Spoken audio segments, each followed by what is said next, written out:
بسم اللہ الرحمن الرحیم۔ سونے کے بعد جب آپ سوتے ہیں تو انسان کی روح کہاں چلی جاتی ہے؟ کیا انسان کو سچے خواب آتے ہیں؟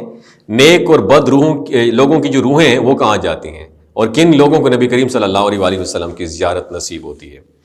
دوستو، اللہ تعالیٰ نے انسان کو سب سے زیادہ خوبصورت اور احسن شکل پر تخلیق فرمایا، اور تخلیق انسان میں اللہ کی قدرت کے بے شمار جلوے اور نشانیاں ہیں۔ اللہ تعالیٰ نے انسانی جسم کو بنا کر اس کی روح سے روشن اور منور کیا، اور جسم کے اندر جان ڈال کر، اور جب تک یہ روح انسانی جسم کے اندر ہے تب تک انسان زندہ ہے، اور جب یہ روح جسم سے نکل جائے گی تو اس وقت انسان مر جاتا ہے، اور ایسا اس وقت ہوتا ہے جب انسان کی عمر ختم ہو جاتی ہے۔ لیکن کیا آپ جانتے ہیں کہ ہر انسان ایک ایسی بھی زندگی جیتا ہے جس کے اندر وہ روز مرتا اور روز جیتا ہے؟ پیارے دوستو، آج کی اس ویڈیو میں ہم آپ کو زندگی اور موت کے بارے میں بتائیں گے کہ کس طرح انسان روز مرتا اور روز زندہ ہوتا ہے۔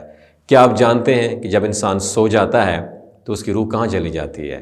اور انسان خواب کے اندر جو کچھ دیکھتا ہے کیا وہ سچ ہوتا ہے یا جھوٹ ہوتا ہے؟ اور نیک لوگوں کی روحیں سونے کے بعد زیادہ تر کہاں کا سفر کرتی ہیں، اور برے لوگوں کی روحیں سونے کے بعد کہاں کا سفر کرتی ہیں؟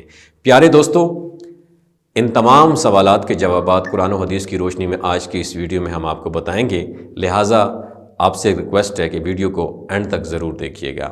پیارے دوستو، روح کی تخلیق اللہ کے حکم سے ہوئی، اور روح امر ربی ہے۔ جس طرح دنیا میں انسانی جسم کا لباس کپڑے ہیں، اسی طرح اللہ نے روح کا لباس انسانی جسم کو بنایا ہے، اور اسی وجہ سے جب جسم سے روح نکل جاتی ہے تو جسم بیکار ہو جاتا ہے۔ پیارے دوستو، روح دو طرح کی ہوتی ہے، ایک نیک روحیں اور جو نیک عمل کرتی ہیں، اور دوسری بدکار اور گناہگار روحیں جو کہ برے عمل کرتی ہیں۔ انسان کو جو بھی خواب آتے ہیں، یا وہ خواب میں ہم جہاں کہیں بھی ہم نے جانا ہوتا ہے اس میں انسان کی سوچ اور عمل کا دخل ہوتا ہے، اور اگر نیک روح ہو تو اس کو نیک خواب آتے ہیں۔ اس کو خواب کے اندر نیک لوگوں کی زیارت ہوتی ہے، جیسے کہ حضور نبی کریم صلی اللہ علیہ وسلم کا دیدار ہونا، یا صحابہ کا یا اولیاء کرام کی زیارت نصیب ہونا۔ اسی طرح نیک روح جب کہیں سفر کرتی ہے تو اس کا سفر بھی نیک ہوتا ہے، اور خواب میں نیک چیزوں کو دیکھتی ہے۔ وہ جو بدکار روح ہوتی ہے وہ برے لوگوں کی طرف مائل ہوتی ہے، اور اس طرح کی روح پر شیطان کا قبضہ ہوتا ہے۔ ایسے لوگوں کو جو خواب آتے ہیں وہ شیطانی ہوتے ہیں، اور ایسے لوگوں کے خواب قابل قبول بھی نہیں ہوتے۔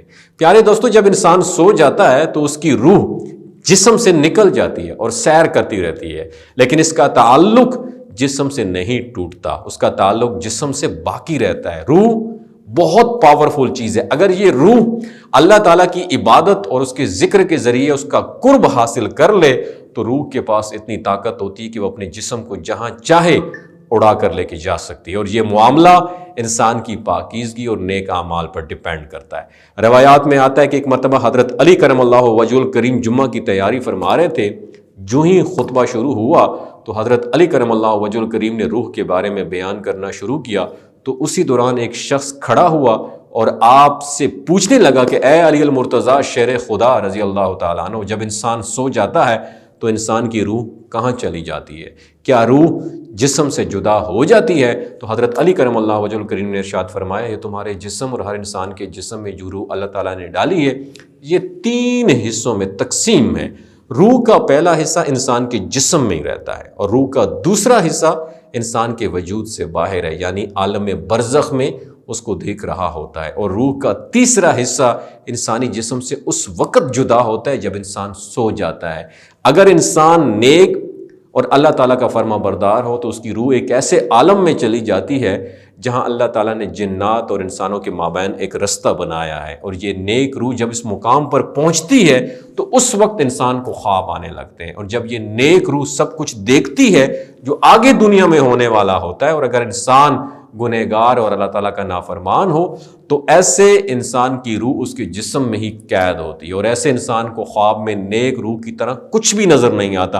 اور اگر انسان نیک اور اللہ تعالیٰ کا فرما بردار ہوتا ہے تو اللہ تعالیٰ ایسے انسان کو ایک خاص قسم کا علم عطا فرماتا ہے، اور اس کے جسم کے اندر ایسی طاقت ہوتی ہے اگر انسان جب چاہے جہاں چاہے وہاں پر جا سکتا ہے۔ لہٰذا جب انسان اللہ تعالیٰ کی رضا حاصل کر لیتا ہے تو اللہ تعالیٰ انسان کی روح کو ہر طرح کی قید سے آزاد کر دیتا ہے۔ اس وقت اس کو ایک خاص علم عطا فرماتا ہے جس کے ذریعے یہ جہاں چاہے وہیں جا سکتا ہے۔ پیارے دوستو، حقیقت یہ کہ خوابوں کا اور روح کا تعلق انسان کے اعمال کے ساتھ ہے۔ اگر انسان کی سوچ اچھی ہو تو اس کو خواب بھی اچھے ہوتے ہیں، اگر انسان کی سوچ بری ہو تو اس کو خواب بھی برے ہوتے ہیں۔ اللہ تعالیٰ سے دعا ہے آخر میں کہ اللہ تعالیٰ ہمیں نیک اعمال کرنے کی توفیق عطا فرمائے، حضور نبی کریم صلی اللہ علیہ وآلہ وسلم کے بتائے ہوئے راستے پر چلنے کی توفیق عطا فرمائے۔